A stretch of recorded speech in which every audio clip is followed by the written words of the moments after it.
స్తోత్రాలు చెల్లిస్తున్నాం.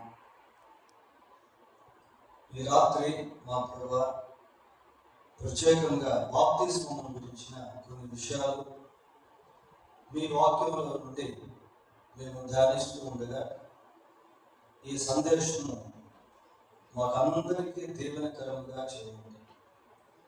బాప్తిస్మం తీసుకున్నటువంటి వాడు తీసుకునేదానికి, బాప్తిస్మం తీసుకున్నటువంటి వాడు ఇతరులకు దీని యొక్క ఆవశ్యకత ప్రకటించడానికి మీరే కనికరించి సహాయం చేయమని మా రక్షకుడైన యేసుక్రీస్తు పరిశుద్ధమైన నామములో ప్రార్థన చేస్తున్నాము తండ్రి.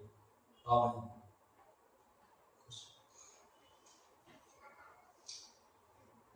ఈ రాత్రి బాప్తిస్మం గురించి కొన్ని విషయాలు దేవుడి వాక్యంలో నుండి మనం తెలుసుకుందాం. బాప్తిస్మం అనగానే కొద్దిమందికి ఏదో తెలియనటువంటి ఒక భయం అనేటువంటిది కలుగుతుంది. కొద్దిమంది దృష్టిలో బాప్తిజం అంటే అదేదో మతం మార్చుకున్నట్టుగా మనుషులు భావిస్తారు. బాప్తిజం అంటే భయపడాల్సిన పని లేదు. బాప్తిజం గురించిన గ్రహింపు లేకుండా బాప్తిజం తీసుకోవడంలో అర్థం అనేటువంటిది ఉండదు. మనం ఎప్పుడు చెప్పుకునేటువంటి రీతిగానే బాప్తిజం గురించినటువంటి డిస్క్రిప్షన్ అంటే వివరణ, ఒక 7 ప్రశ్నలు మీ ఎదుట పెట్టి ఇందులో 2 మాత్రం సవివరంగా కొన్ని విషయాలను ధ్యానం చేద్దాం. మొదటిగా బాప్తిజం అంటే ఏంటి, బాప్తిజం అంటే ఏంటి. రెండవది బాప్తిజం ఎవరు తీసుకోవాలి. మూడవది బాప్తిజం ఎప్పుడు తీసుకోవాలి. నాలుగవది బాప్తిజం ఎక్కడ తీసుకోవాలి. ఐదవది బాప్తిజం ఎలా తీసుకోవాలి. ఆరవది బాప్తిజం ఎందుకు తీసుకోవాలి. ఏడవది బాప్తిజం ఎవరి నామంలో తీసుకోవాలి. ఈ 7 ప్రాముఖ్యమైనటువంటి ప్రశ్నలు చాలా అవసరం. అయితే 7 గురించి నేను ఎక్కువ వివరాలు చెప్పను, కానీ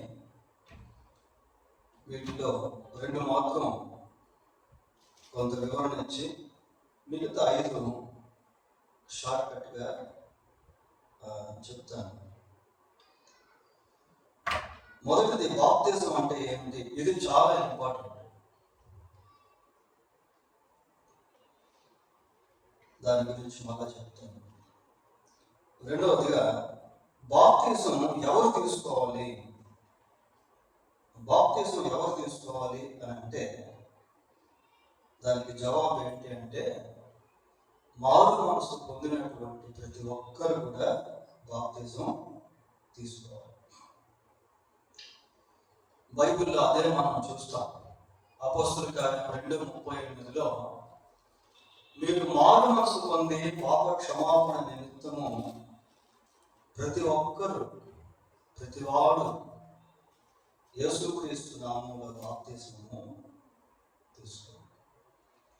ప్రతివాడు అంటే మారు మనసు పొందిన ప్రతి వ్యక్తి, వాడు ఏ మతస్థులైనా కులస్థులైనా, వారు ఆడవారైనా మగవారైనా, వారు పేదవారైనా ధనికులైనా, ఎటువంటి భేదాభిప్రాయాలు తారతమ్యాలు లేకుండా మారు మనసు పొందిన ప్రతి ఒక్కరు కూడా బాప్తిజం అనేది తీసుకోవాలి. తర్వాత బాప్తిజం ఎక్కడ తీసుకోవాలి, ఇది కూడా చాలా ఇంపార్టెంట్. ఈ రోజుల్లో కొద్దిమంది బాప్తిజం అనేది మనం యెరూషలేముకి వెళ్ళి యోర్దాను నదిలో తీసుకోవాలి అని చెప్పేటువంటి వాళ్ళు కూడా లేకపోలేదు. Place is not important, to take baptism. We can take anywhere after getting repentance. మారు మనసు పొందిన తర్వాత స్థలంతో నిమిత్తం లేకుండా మనం ఎక్కడైనా కూడా బాప్తిజం అనేది తీసుకోవచ్చు. ఇంకా కొంచెం చెప్పాలి అంటే, ఒకవేళ మనం స్థానిక సంఘంలో మారు మనసు పొంది ఆ సంఘము ద్వారా దేవుడు దర్శిస్తే ఆ సంఘంలో బాప్తిజం తీసుకోవడం అనేది చాలా ఇంపార్టెంట్. ఈ రోజుల్లో పరిస్థితులు ఎలా ఉన్నాయంటే, కొన్ని సంఘాలకి ప్రజలు వెళ్తా ఉన్నారు, అక్కడ మారు మనసు అక్కడ బాప్తిజం అడిగితే పాస్టర్ గారు ఆయా కొద్ది రోజులు ఆగుతున్నారు అని అంటే వాళ్ళు ఏం చేస్తున్నారంటే ఈ లోపల ఆ పెద్ద సంఘానికి వెళ్ళిపోయేసి అక్కడ బాప్తిజాలు తీసుకుందాం జరుగుతున్నాయి. ఇట్లాంటివి దేవుడు ఏ సంఘంలో ఎవరిని ఉంచాడో ఆ సంఘంలో మారు మనసు పొందినటువంటి వారు ఆ సంఘంలో బాప్తిజం తీసుకోవడం అనేటువంటిది మంచిది. ఒకవేళ ట్రాన్స్ఫర్ అయిపోయి వేరే ప్రాంతానికి వెళ్ళిపోతే అది వేరే సంగతి. అలా కాకుండా ఒక సంఘంలో ఉండి అక్కడ మారు మనసు పొంది ఇంకొక దగ్గర బాప్తిజం తీసుకోవడం అనేటువంటిది కూడా కొన్నిసార్లు అంతగా బాగుంది. తర్వాత బాప్తిజం ఎలా తీసుకోవాలి, ఇది కూడా చాలా ఇంపార్టెంట్. ఎందుకు అంటే కొన్ని ప్రాంతాల్లో బాప్తిజం అనేటువంటిది చిలకరింపు బాప్తిజాలు ఉంటాయి. రాష్ట్రానికి వెళ్తే వాళ్ళు స్ప్రింక్లింగ్ బాప్తిజం అన్నమాట, చిలకరింపు బాప్తిజాలు ఉంటాయి. కొన్ని ప్రాంతాల్లో సాల్వేషన్ ఆర్మీ అటువంటి సంస్థల్లో జెండా కింద బాప్తిజాలు అనేవి ఉన్నాయి. ఒక జెండా ఒక దాని కింద నుంచి వెళ్ళిపోతే అది బాప్తిజం అంటే. అయితే బాప్తిజం ఎలా తీసుకోవాలి అని అంటే, ఇమ్మర్సి బాప్టైజో అనేటువంటి గ్రీకు భాషా పదానికి ముంచుట అని అర్థం. ముంచుట బాప్తిజం అనేటువంటిది వాక్యానుసారం ఈ జెండా కింద బాప్తిజాలు కానీ చిలకరింపు బాప్తిజాలు కానీ వాక్యానుకూలము కావు. యేసు ప్రభువు యోర్దాను నదిలో బాప్తిజం తీసుకున్నాడు. ఈ ముంచుట అనేటువంటి ప్రక్రియలో నేను తర్వాత చెప్తాను. యేసు ప్రభు యొక్క మరణ, భూస్థాపన, పునరుద్ధానం అనేటువంటిది దాగి ఉంటాయి సింబాలికల్గా. సరే, బాప్తిజం ఎలా తీసుకోవాలి అంటే, ముంచుట బాప్తిజం అనేటువంటిది తీసుకోవాలి, అంతేగాని చిలకరింపు బాప్తిజాలు అలాంటివి వాక్యానుసారమైనవి కావు. తర్వాత బాప్తిజం ఎందుకు తీసుకోవాలి? Why should we take the baptism? బాప్తిజం ఎందుకు తీసుకోవాలి అని అంటే, అది దేవుని ప్రణాళిక కనుక బాప్తిజం తీసుకోవాలి. దాన్ని దేవుడు నియమించాడు కనుక బాప్తిజం అనేది తీసుకోవాలి. యేసు ప్రభువు అన్నాడు,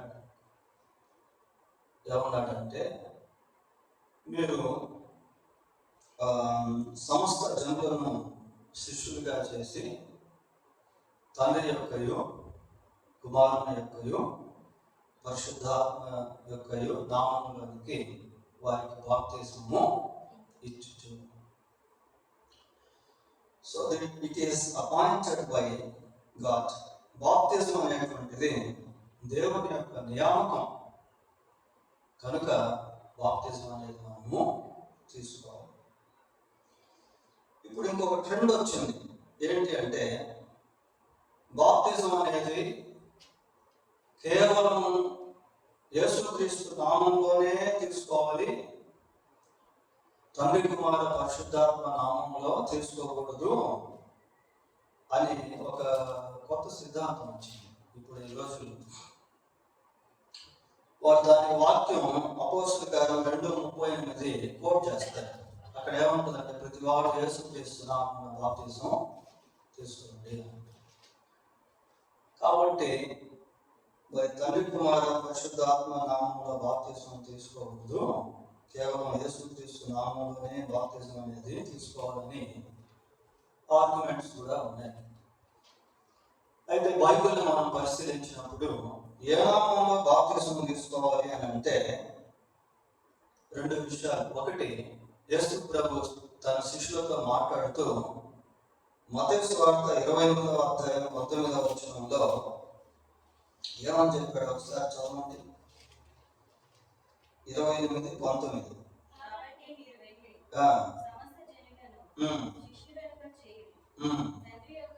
తండ్రి యొక్కయు కుమారుని యొక్కయు పరిశుద్ధాత్మ యొక్కయు నామములోనికి వారికి బాప్తిస్మము ఇచ్చుచు. ఎవరు చెప్పారు ఈ మాటలు?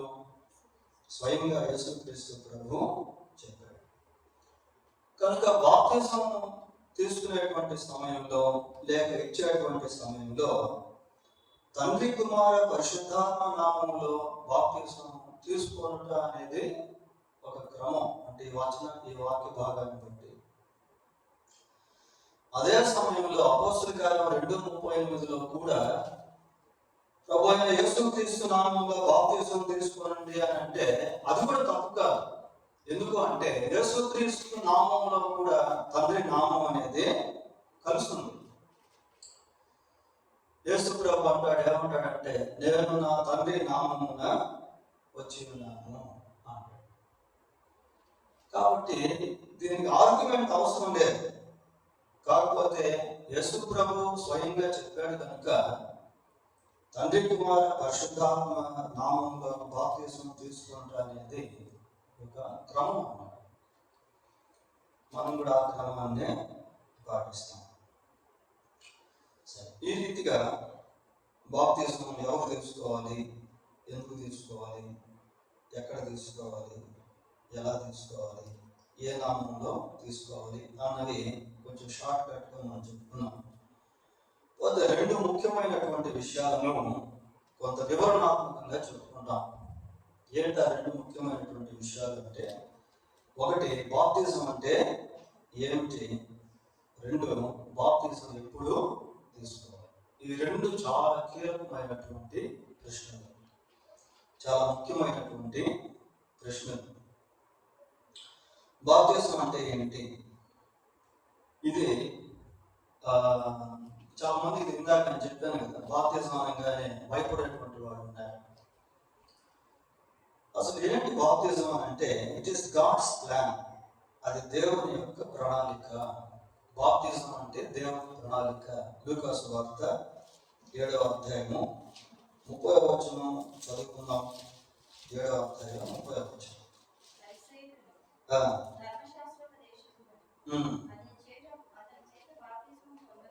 అతని చేత బాప్తిజం పొందక తమ విషయమైన దేవుని సంకల్పమును నిరాకరించారు.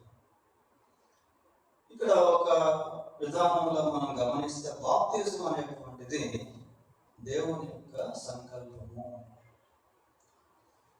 బాప్తిజం నుంచి యోహాను యేసుక్రీస్తు ప్రభుతో మాట్లాడుతూ ఒక మాట అంటాడు. చూడండి, మత్తయి సువార్త 3వ అధ్యాయం. మత్తయి రాసిన సువార్త 3వ అధ్యాయంలో బాప్తిజం ఇచ్చే యోహాను అంటాడు. 14వ వచనం చదవండి.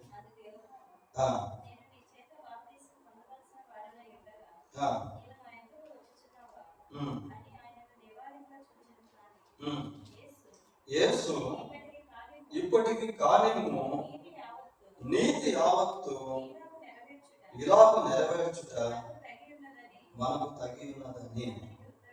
నీతి యావత్తు ఇలాగ నెరవేర్చుట మనకు తగి. కనుక బాప్తిజం అనేది దేవుని యొక్క ప్రణాళిక. అది మనం గుర్తుపెట్టుకోవాలి. అంతేగాని అది మత మార్పిడికి సంబంధించింది కాదు, అది భయాన్ని సృష్టించేటువంటిది కాదు. కొన్నిసార్లు కొంతమంది యొక్క ఆలోచన ఏంటి అంటే, బాప్తిజం తీసుకుంటే శ్రమలు వస్తాయి, అనుకుని బాప్తిస్మం తీసుకోకుండా ఉండేవాళ్ళు కూడా ఉన్నారు. అయితే బైబిల్ ఎక్కడ బాప్తిస్మం తీసుకుంటే శ్రమలు వస్తాయని ఎక్కడ కూడా లేదు. కనుక కొన్ని అపోహలు అన్నమాట.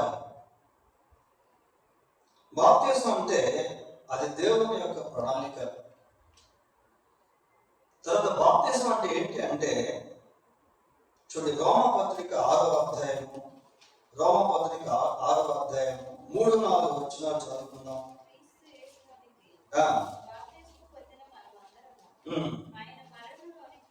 ఆయన మరణంలోనికి బాప్తిస్మం పొందితిమని మీరు ఎరుగరా?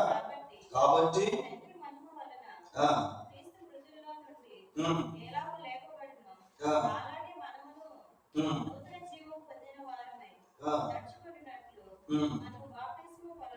మనము బాప్తిస్మము వలన మరణంలో పాలు పొందుటకై ఆయనతో కూడా పాతి పెట్టబడితిమి, మరియు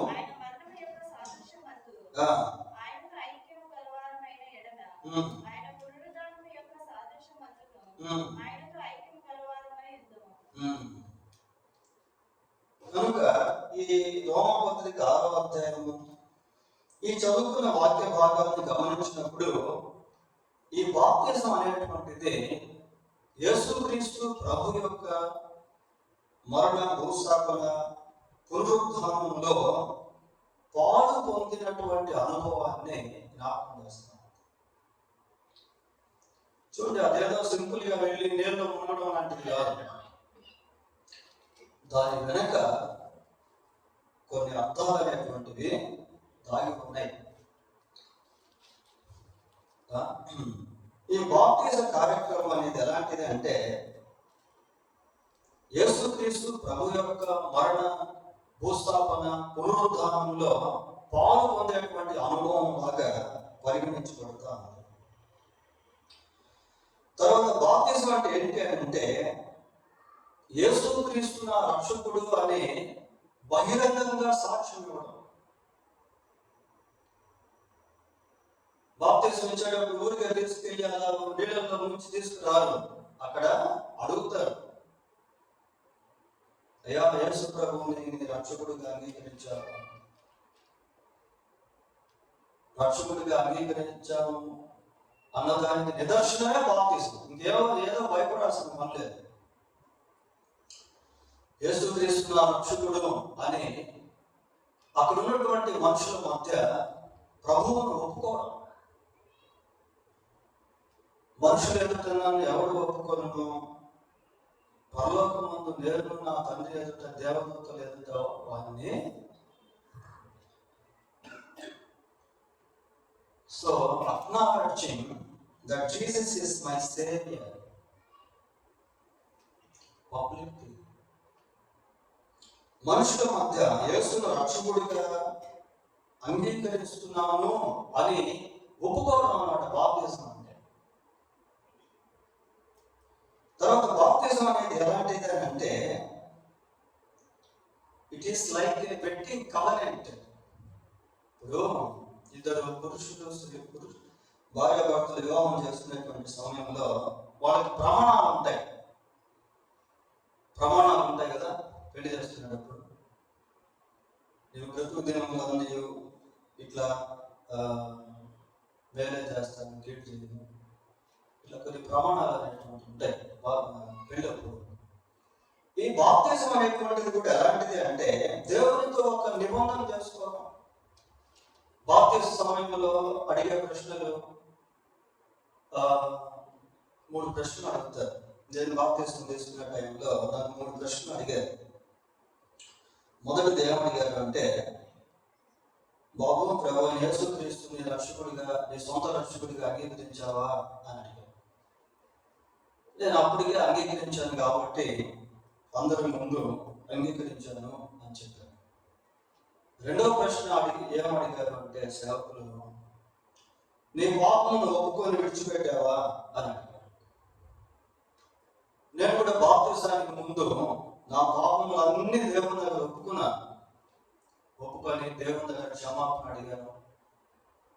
ఆ, నాకు హృదయంలో నిర్ధారణ వచ్చేంత వరకు దేవుని సన్నిధిలో నా పాపం ఒప్పుకున్నాను. విగ్రహారాధన సంబంధమైన పాపములు, దొంగతనాలకు సంబంధించిన పాపములు, దేవుడు నాకు ఏదైతే బయలుపరిచాడో ఆ పాపములన్నీ కూడా, అపవిత్రత సంబంధమైన పాపములన్నీ కూడా దేవుని సన్నిధిలో ఒప్పుకున్నాను. మన పాపములను మనం ఒప్పుకొని ఎడల ఆయన నమ్మదగిన వాడు, నీతిమంతుడు గనుక ఆయన మన పాపములను క్షమించు. ఆ నిర్ధారణ నాకు వచ్చింది. కాబట్టి సేవకులు అడిగితే నేను అవును అని చెప్పి అన్నాను. మూడవ ప్రశ్న ఏంటి అంటే, అంతవరకు దేవునికి నమ్మకంగా ఉంటావా? మూడవ ప్రశ్న. ఇప్పుడు ఒక భార్య భర్తకు వివాహం అయినప్పుడు చివరి వరకు వారు అలాగే జీవించాలి, మధ్యలో విడిపోకూడదు. యేసు ప్రభువుని మన రక్షకుడిగా అంగీకరించిన తర్వాత చనిపోయేంత వరకు ప్రభువును కలిగి జీవించాలి. ఇందాక సత్బాబు గారు మాట అన్నారు, ఏమన్నారంటే, నేను కొద్ది రోజులు యేసు ప్రభువును నమ్ముకున్నాను, వదిలేశాను, కానీ ప్రభువు నన్ను వదలలేదు అన్నాడు. మళ్ళీ నన్ను పట్టుకున్నాడు. చూడు, కొన్నిసార్లు మనం ఓత్ అయితే చేస్తాం, ప్రమాణం అయితే చేస్తాం, ఎక్కడో దగ్గర ప్రభువును విడిచిపెట్టేవాళ్ళనుకుంటాం, కానీ దేవుడు ఎప్పుడు కూడా విడిచిపెట్టాడు.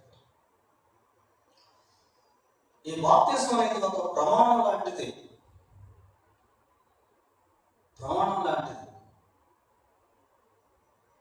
పౌలు ఒక మాట అంటాడు, ఏమంటాడంటే, ఇకను జీవించువాడు నేను కాను, క్రీస్తే నా యందు జీవించున్నాడు. ఇకను అంటే అర్థం ఏంటి? ఇప్పటి వరకు నా ఇష్ట ప్రకారం జీవించాను, నాకు ఇష్టమైనట్టు బ్రతికాను, నాకు ఇష్టమైనట్టు మాట్లాడాను, నాకు ఇష్టమైనటువంటి పనులు చేశారు ఇప్పటి వరకు. ఇకను జీవించేవాడును నేను. ఇక నా ఇష్ట ప్రకారం జీవించను. ఎవరి ఇష్ట ప్రకారం జీవిస్తాను అంటున్నాడు?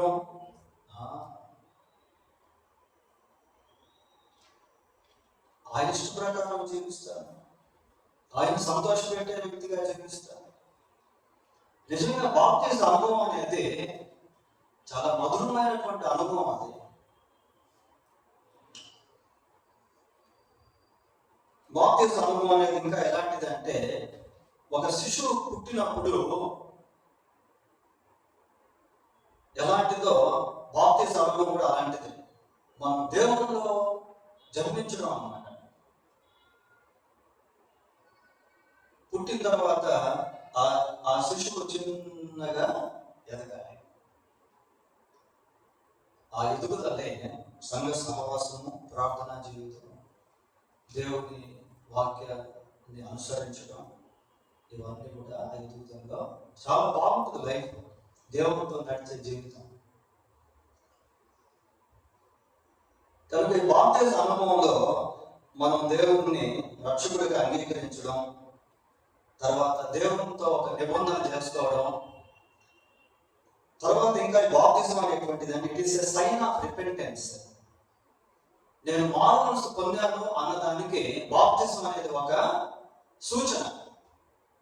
అందుకే పేతురు ఏమంటాడంటే, మీరు మారుమనసు పొంది పాప క్షమాపణ నిమిత్తం ప్రతి వాడు యేసుక్రీస్తు నామమున బాప్తిజం పొందండి. So baptism is the sign of repentance. నేను మారుమనసు పొందాను అన్నదానికి బాప్తిజం అనేది ఒక సూచన, గుర్తింపు. నేను రక్షణ పొందాను అన్నదానికి బాప్తిజం అనేది ఒక గుర్తింపు. తర్వాత బాప్తిజం అనేటువంటిది ఎలాంటిది అంటే, it is a personal thing, వ్యక్తిగత విషయం అన్నమాట. నేను బాప్తిజం తీసుకున్నాను అనుకోండి, అది నాకే చెల్లుతుంది, వేరే వాళ్ళకి చెల్లుతుంది. మా కుటుంబంలో నేను మొట్టమొదటిగా మారు మనసు పొందాను. అప్పుడు మా అమ్మ కానీ, మా అన్న కానీ, మా పిన్నమ్మ, మా అంకులు వాళ్ళు ఎవరు మారు మనసు పొందలేదు. దేవుడు మా కుటుంబం నేను మారు మనసు పొంది వాళ్ళ కోసం ఎంతో కన్నీరు గార్చి ప్రార్థన చేసేది, ఫాస్టింగ్స్ ఉండేది. ఆ తర్వాత వాళ్ళు మారు మనసు పొంది వాళ్ళు కూడా బాప్తిజం తీసుకుంటారు. కనుక ఎవరు మారు మనసు పొంది బాప్తిజం తీసుకుంటారో ఆ మారు మనసు, ఆ బాప్తిజమము, ఆ రక్షణ వారికే చెందదు. It is not transferable. అది బదిలీ చేయబడేటువంటిది కాదు.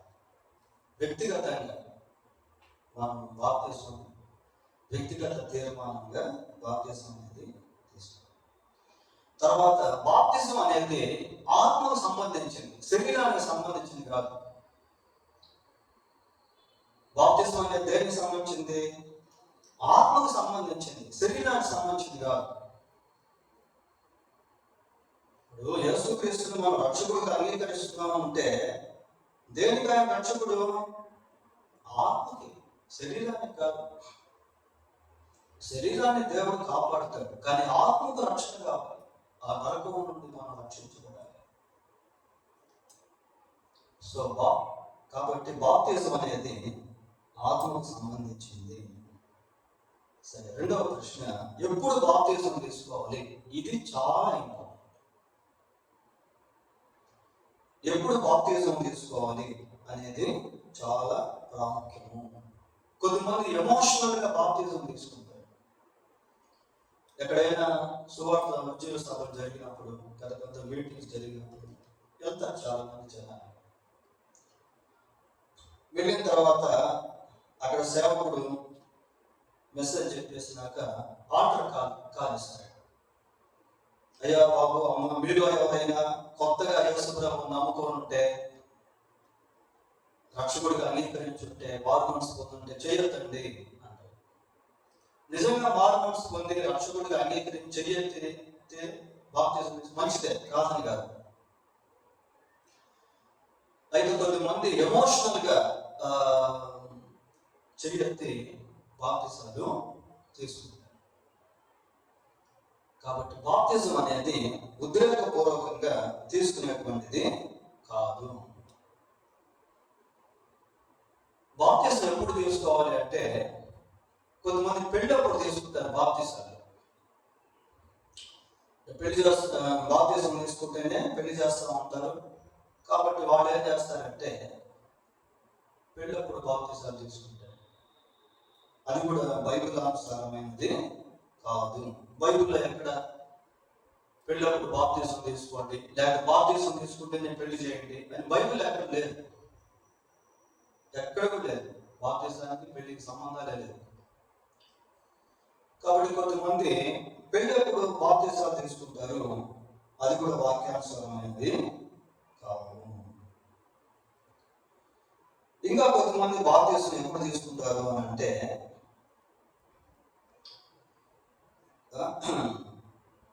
ఏదైనా ఉద్యోగం వస్తే బాప్తిజం తీసుకుంటాం,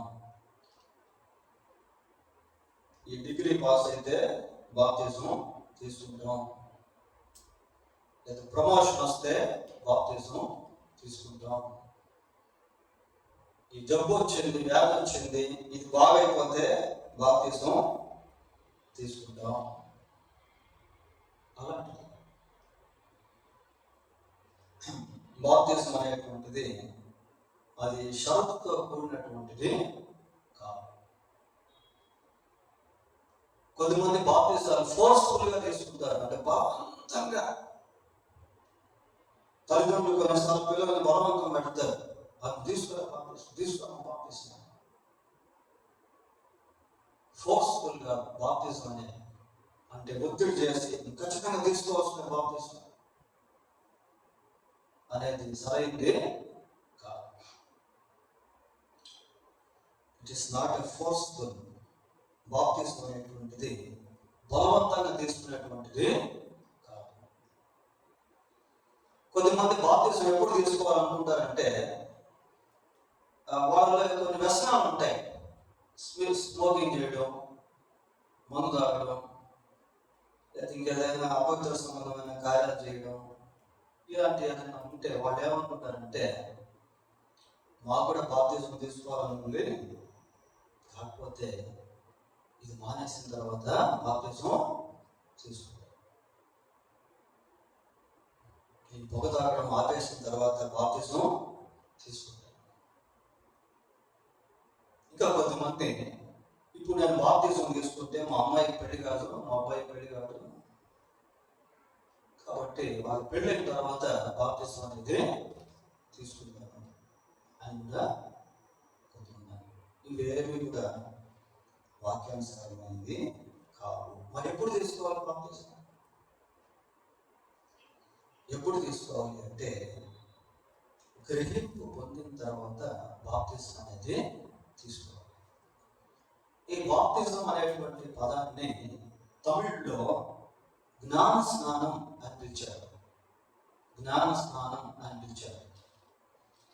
అంటే బాప్తిజం అనేటువంటిది దేవుని గురించినటువంటి గ్రహింపు పొందిన తర్వాత బాప్తిజం అనేది తీసేసుకోవాలి. అసలు ఏంటి దేవుని గురించిన గ్రహింపు?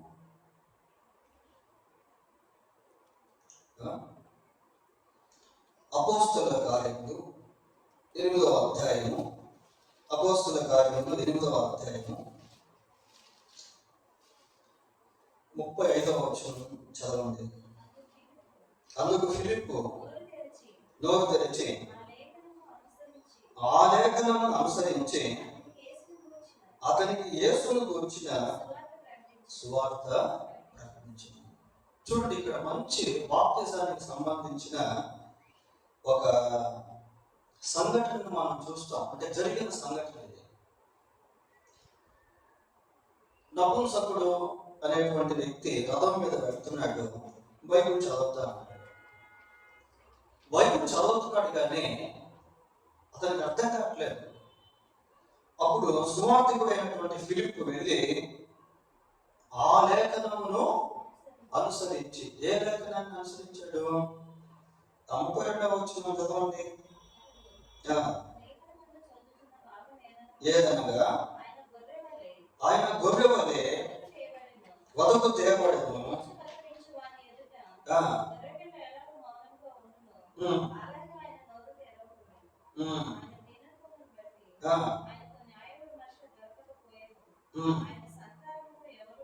చాలు. అక్కడ ఒక లేఖనం కనిపిస్తాం.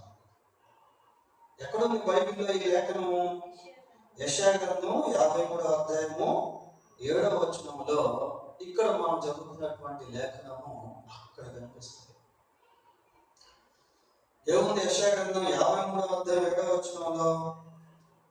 చదవండి ఒకసారి. 53:7.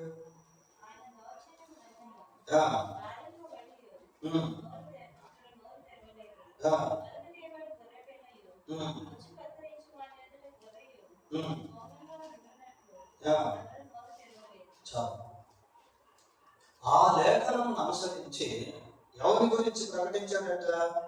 యేసు ప్రభువుని గురించి ప్రకటించాడు.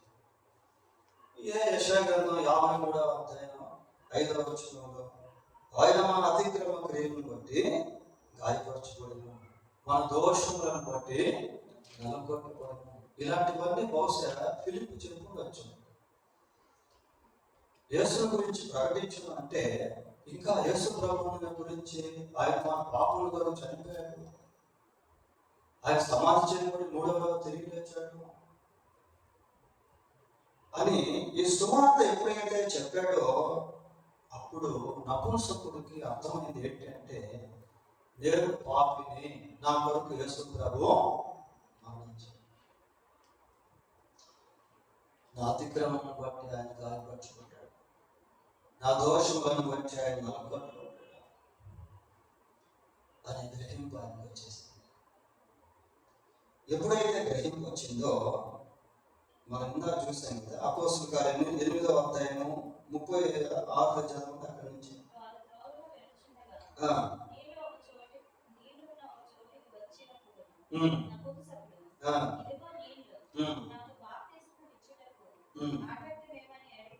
చూడండి. సరే, ఇప్పుడైతే గ్రహింపు వచ్చిందే మళ్ళా చూద్దాం అనుకోవట్లేదు, వాయిదా వేయట్లేదు.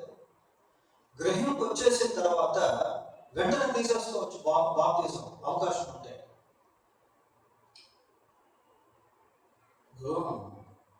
పౌలు శీలను తీసుకెళ్లి చెరసాలలో పడేశారు.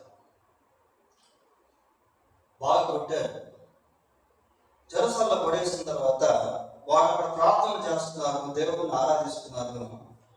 చెరసాల తలుపులు తెరవబడ్డాయి, సంఖ్యలు ఊడిపడ్డాయి.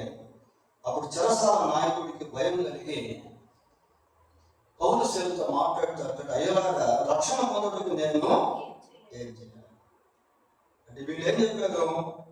ప్రభువైన యేసుక్రీస్తునందు విశ్వాసం ఉంచుము, అప్పుడు నీవును నీ ఇంటి వారును రక్షణ పొందుతారు అని చెప్పిన తర్వాత ఇంకా దేవుని వాక్యం గురించి వాళ్ళకి ప్రకటిస్తారు. ప్రకటించిన తర్వాత ఏమైంది? చదవండి 34వ వచనం, 33వ వచనం, 16వ అధ్యాయం. రాత్రి ఆ గడియలోనే కడిగను, వెంటనే అతడును అతని ఇంటి వారందరూ బాప్తిస్మము. ఇంకా వాయిదా వేయటంలే, ఎందుకంటే గ్రహింపు వచ్చేస్తుంది వాళ్ళకి. ఇంకా గ్రహింపు వచ్చింది కాబట్టి ఇంకా వాయిదా వేయాల్సిన పని లేదు, ఇంకెవరి కోసం ఎదురు చూడాల్సిన పని లేదు. ఎందుకంటే నీ ఆత్మకు రక్షణ నీదే. ఇందాక చెప్పాను కదా. కాబట్టి ఇప్పుడు ఈ నపుంసకుడు సరే మళ్ళా చూద్దాంలే అని అనుకోవట్లే. ఆ దారిలోనే అప్పటికప్పుడే గ్రహింపు వచ్చిన వెంటనే బాప్తిజం తీసేస్తుంది. కనుక బాప్తిజం ఎప్పుడు తీసుకోవాలి అంటే, యేసుక్రీస్తుని గురించిన గ్రహింపు రావాలి. అసలు ఏంటి యేసుక్రీస్తుని గురించిన గ్రహింపు ఏంటి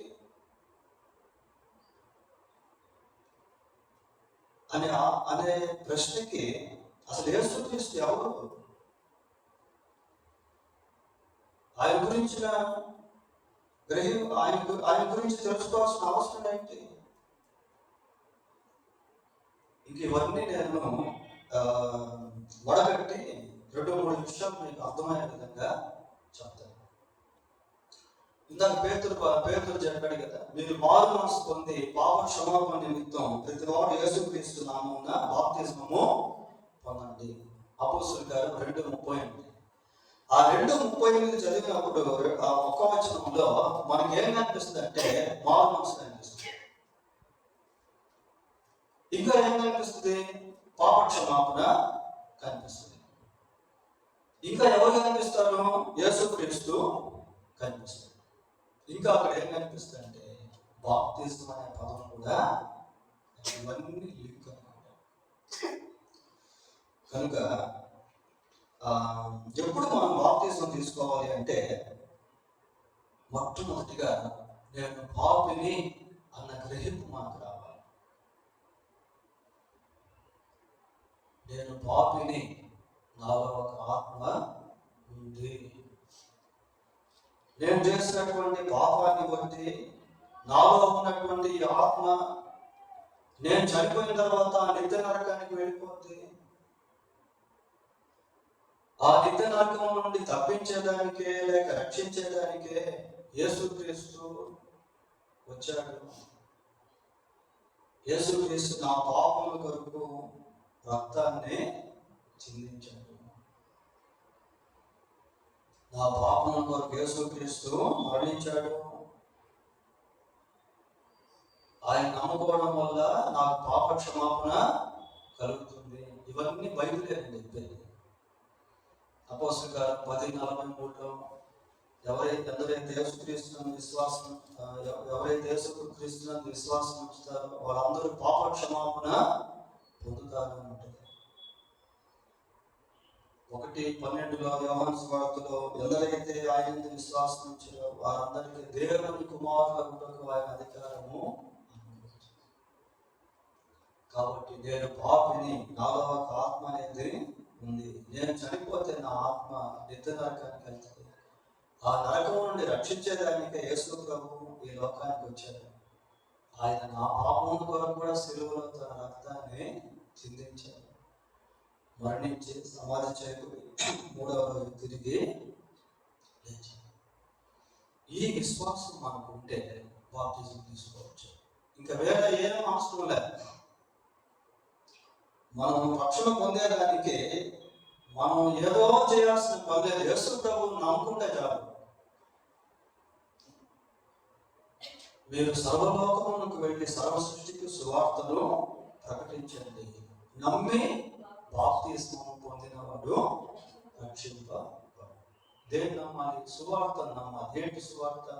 యేసు నా పాపం కొరకు మరణించి సమాధి చేయబడి మూడవ రోజు తిరిగి, అది సువార్త. ఆ నమ్మకం మనకు వచ్చేస్తే మనం నిర్భయంగా బాప్తిజం తీసుకోవచ్చు. చాలా సింపుల్ ఇది. దీనికి ఏదేదో మనం చెప్పుకోవాల్సిన పనిలే. ఏదేదో మనం చెప్పుకోవాల్సిన పనిలేదు. ఆ చిన్న గ్రహింపు ఉంటే చాలు. నేను పాపిని, నాలో ఒక ఆత్మ ఉంది, నేను చేసిన పాపాన్ని బట్టి ఆత్మ నరకానికి వెళ్తుంది. ఆ నరకం నుండి నన్ను రక్షించేదానికే యేసు ప్రభు వచ్చాడు. ఆయన నా పాపం కొరకు కూడా సిలువలో రక్తం చిందించాడు, మరణించాడు, సమాధి చేయబడి సజీవుడై మూడో రోజు తిరిగి లేచాడు. ఈ విశ్వాసం మనకు ఉంటే మనం బాప్తిజం తీసుకోవచ్చు. ప్రభు యేసునందు విశ్వాసం వచ్చినప్పుడు నీవును ఇంటివారు రక్షణ. So salvation is very simple. రక్షణ అనేటువంటిది చాలా సులభమైనది. ఎందుకు అంటే రక్షణ అనేటువంటిది సులభమైనది. In the same time it is so valuable. అది చాలా విలువైనది. యేసు ప్రభు ప్రాణం పెట్టి ఆ రక్షణను మనకు ఇచ్చారు. కనుక మనం యేసుక్రీస్తును రక్షకుడుగా అంగీకరిస్తున్నాము అన్నదానికి ముంగుర్తే బాప్తిజం. యేసుక్రీస్తు నా రక్షకుడు అని ప్రజల ఎదుట సాక్ష్యం చెప్పే ప్రక్రియే బాప్తిజం. యేసు ప్రభువుతో ఒక నిబంధన చేసుకోవడమే బాప్తిజం. బాప్తిజం తీసుకున్న వలన దేవుని యొక్క ప్రణాళికను మనం నెరవేర్చిన వారంగా. బాప్తిజం అనేది ఆత్మకు సంబంధించింది, కానీ అది కుల మతాలకు శరీరానికి సంబంధించినటువంటిది ఎంత మాత్రమో కానే. కాబట్టి బాప్తిజం అనేది ప్రభు యొక్క మరణ, భూస్థాపన, పునరుద్ధానంలో పాల్గొనేటువంటి అనుభవానికి ఒక సూచన. కనుక మరి ప్రభు యొక్క శిలువ, మరణ, పునరుద్ధానముల విషయమై గ్రహింపు కలిగి నేను పాపిని, నాకు పాపక్షమాపణ కావాలి అని యేసు ప్రభు నందు విశ్వాసం వచ్చి పాపక్షమాపణ పొందుటే బాప్తిజానికి ఒక ముందు. దేవుడు తన వాక్యం దీవించినగాక. ప్రార్థన చేస్తున్నాం. ప్రేమగలిగిన మా తండ్రి, పరిశుద్ధులైన మా దేవా, మీకు వందనాలు, స్తోత్రాలు చెల్లిస్తున్నాం. ఈ రాత్రి బాప్తిజం గురించి కొన్ని విషయాలు మేము జ్ఞాపకం చేసుకున్నాం. నాయన ప్రభువా, బాప్తిజం అనేటువంటిది మీ యొక్క ప్రణాళిక, మీరు ఏర్పాటు చేసినటువంటిది. మీరు మారు మనసు పొంది పాప క్షమాపణ నిమిత్తం ప్రతివాడు యేసుక్రీస్తు నామమున బాప్తిజం పొందండి. అప్పుడు మీరు పరిశుద్ధాత్మను వరము పొందుదురు అని మీ వాక్యంలో రాయించారు. ఇక్కడ మా ప్రియులు ఎవరైతే బాప్తిజానికి సిద్ధపడుతున్నారో వారిని ప్రభు మీరు దీవించండి. మీ యొక్క గ్రహింపుతో, మీ పరిశుద్ధాత్మ నడిపింపుతో వారిని నింపండి. వారు చక్కగా బాప్తిజం తీసుకొని మీ నామమును మహిమపరిచేవారు, మీ బిడ్డలుగా జీవించేవారు, మీకు సాక్షులుగా ఉండేవారిగా, మీరు ఎదిగేవారిగా, ఫలించేవారిగా, అనేకులకు ఆశీర్వాదకరంగా ఉండేవారిగా మీరే దయతో కనికరించి సహాయం చేయమని మా రక్షకుడైన యేసుక్రీస్తు పరిశుద్ధమైన నామంలో ప్రార్థన చేస్తున్నాము తండ్రి. ఆమేన్.